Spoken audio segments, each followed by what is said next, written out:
right? Because it's not about just doing one, it's about doing as many as possible, right? The reason why I can have 30 movies today is because I took my time in learning how to do the first one correctly.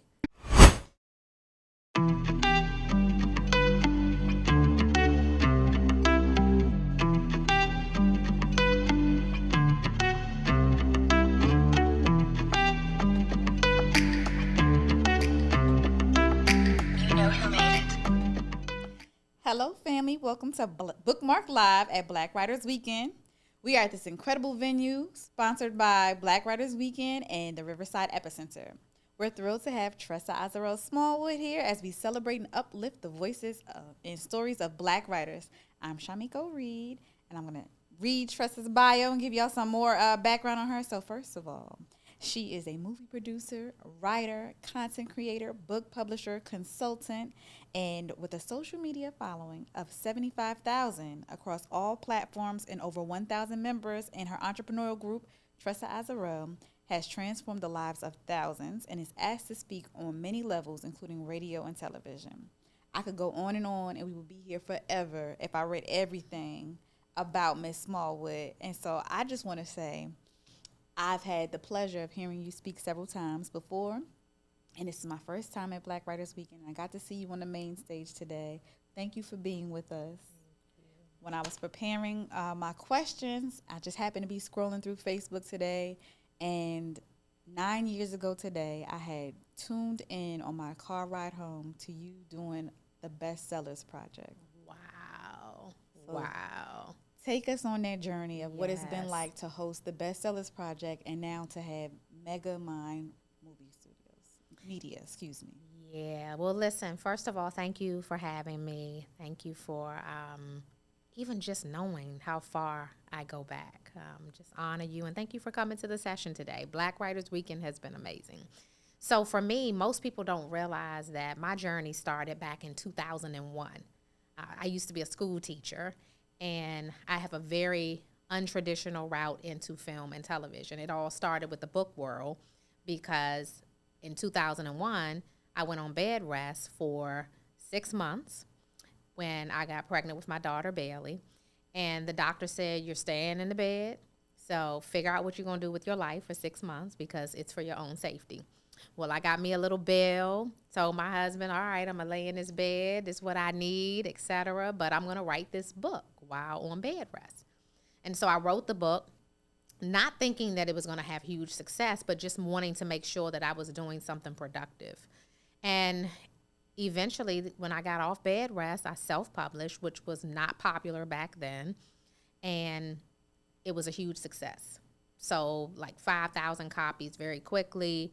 And I realized, wow, this is a business. This is where I can utilize my creative, dreams and just, I had a lot of ideas in my head as a creative, as we, all of us do who are in that creative space, but you don't really know how to execute.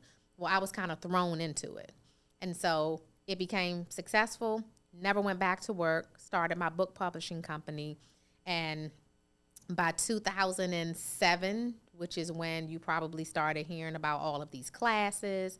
I mean, I've taught classes from not only Bestsellers Project, but VIP program. I've taught sessions in person. Although I left the world of teaching traditionally in a classroom, I've been teaching my whole life. And even now with 30 movies under my belt, I still teach regularly. I just teach online classes. So that was the beginning of it all. But eventually in 2014, production companies, studios, network executives were trying to buy the rights to my books. And I said, well, I need to learn how to make a movie. I'm not going to sell my rights. I'm going to do it myself. And people kept saying, you don't know how to produce a movie. You don't know what you're doing. So I spent the time learning so that my very first movie would be successful. And it was. Secrets of a Housewife by Jay Trimble is now Secrets, which can be seen on all platforms. It was the first of 30. And I have seen it. Yeah, you've seen Secrets? Yes. Please, because the audience earlier, y'all, I want to get them. The audience earlier, they act like they had only seen like 3 movies. So I was like, now, wait a minute. So I'm excited. Thank you. Yes. I mean, like you said, getting to know your work from when you were teaching about publishing kind of helped. And so when I saw that you were transitioning to filmmaking, I follow you on social media. And I'm like, okay, I'm going to watch that. I'm going to watch this. And so, you have it all listed here, all the people you've worked with. And so I've seen several of the films. I'm very proud of you, very proud of the work that you're doing. And I would like for you to share with anybody who's just getting started out there in their writing journey or in their producing journey, just what are some tips you would give them? Yeah, well, number one, shout out to all the writers, because that's where it all starts. As a producer, I can do a great job producing. I can figure out where your content should go, how to get distribution, who should be in your movie. But at the end of the day, the person who created the content, that's the real MVP before it all starts. So as a writer, I would say really think about the story that you want to tell and make sure you're honing your craft, right? Because the people who are just saying, oh, well, you know what, I wrote a book, and so just going to run and try to figure out how to write this screenplay and throw it out there. Don't do that, because you set yourself up for failure in terms of your future. You might, if you just run and do it, you might be able to complete it. You might even put it on a platform. But if it's not good, then what? You won't get somebody from an executive from Hulu to ever look at your work again, because now that's a representation of what you've done. So just as a writer in general, study the craft, make sure you put out good content so that people like me, producers and production companies, can say, oh, this is a person not only that I want to work with one time, but I want to work with multiple times, right? Because it's not about just doing one. It's about doing as many as possible, right? The reason why I can have 30 movies today is because I took my time in learning how to do the first one correctly. I heard you say that to the audience earlier. It was do it right. Yeah, and I keep saying it because there are too many people not doing it right. Mm-hmm. We're in the season of just, microwave success. And so when people see it, they're like, why did you spend that much money on your movie? I could do that for $3,000.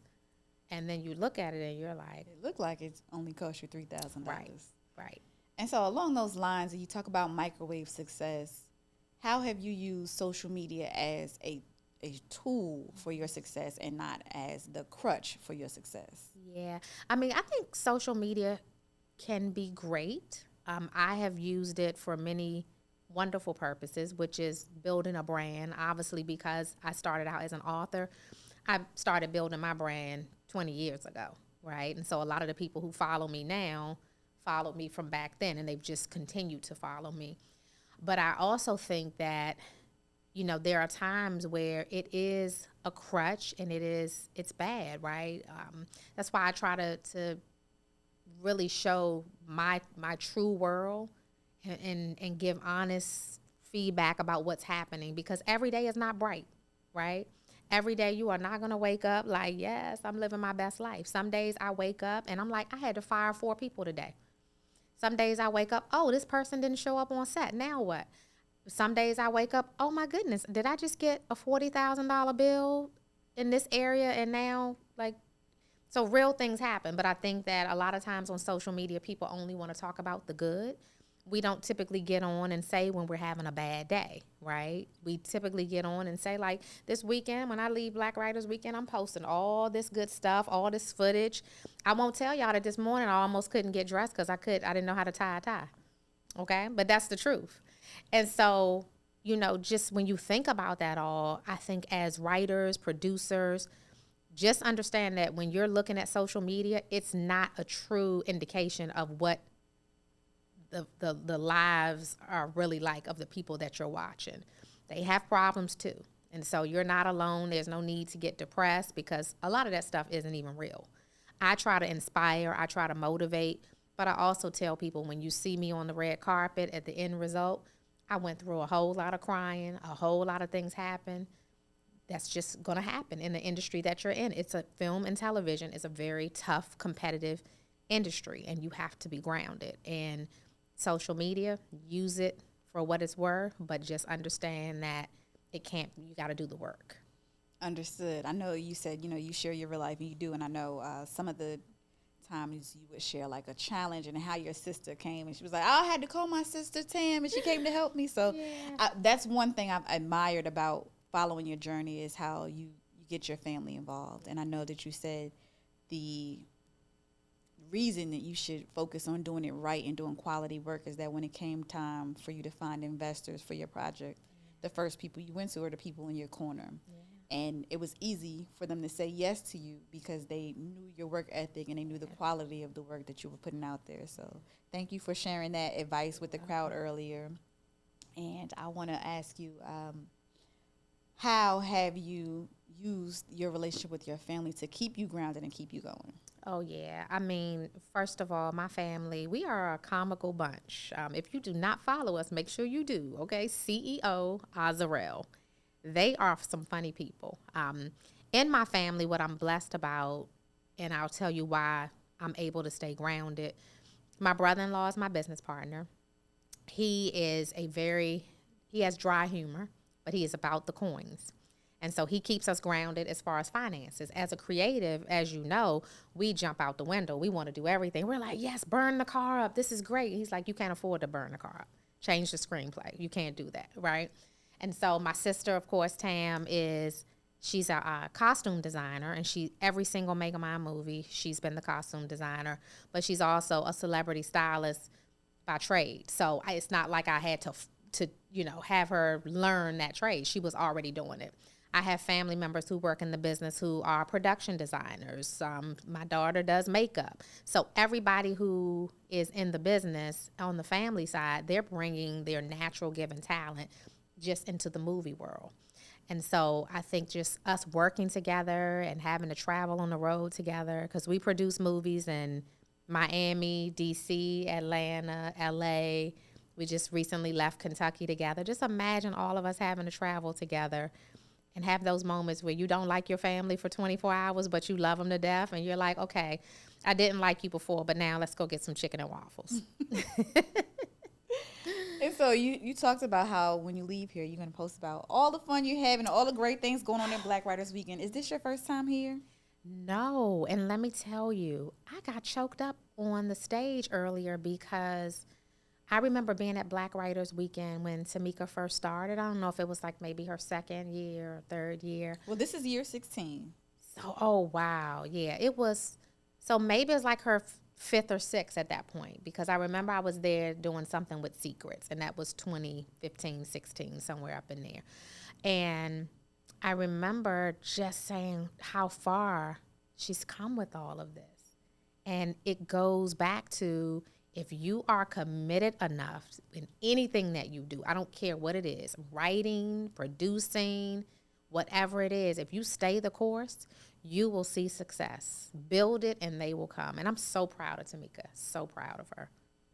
Well, thank you so much for coming. I know she's going to be so happy to hear that. The last question I want to ask you is, how is it for you to be a speaker this year? And just thank you again for showing up and showing out like you always do. Oh, listen, I'm just happy about being here. I love people, and I love seeing people succeed. You know, obviously, you know, from my background as a school teacher, like that's my heart, that's my love. Being able to motivate, to teach, to mentor. I'll never stop doing it. I don't care. Even when I win my Oscar, because I am winning an Oscar one day. Remember that, you heard it here. I will still get off the stage and figure out when I'm going to meet up with my mentees or teach them, because that's what I love to do. I think one of the legacies when I'm dead and gone will be that I've mentored, that I've helped, that I've inspired a lot of people and launched the careers of many, and just grateful that the Lord has given me that opportunity. Well, thank you so much. Tell the people where they can find you. You already said it, CEO Azarel, and that's Azarel. Anywhere else? What's next for Megamind? Yeah, make sure you're following the movie page as well, Megamind_media. We're always looking for writers who study the craft, good work. We're looking for producers. We're just excited about connecting. So follow us. All right. And so I would like to also say thank you to our sponsors and partners, Afros and Audio, Ike Ocean, Amazon KDP, All Americans Vote, Delphine Legacy Media, and the Riverside Epicenter. Your support makes this event possible. Don't forget to follow us on social media at Black Writers Weekend and join the conversation using the hashtag BWWBookmarked on social. Thank you and enjoy the rest of the weekend.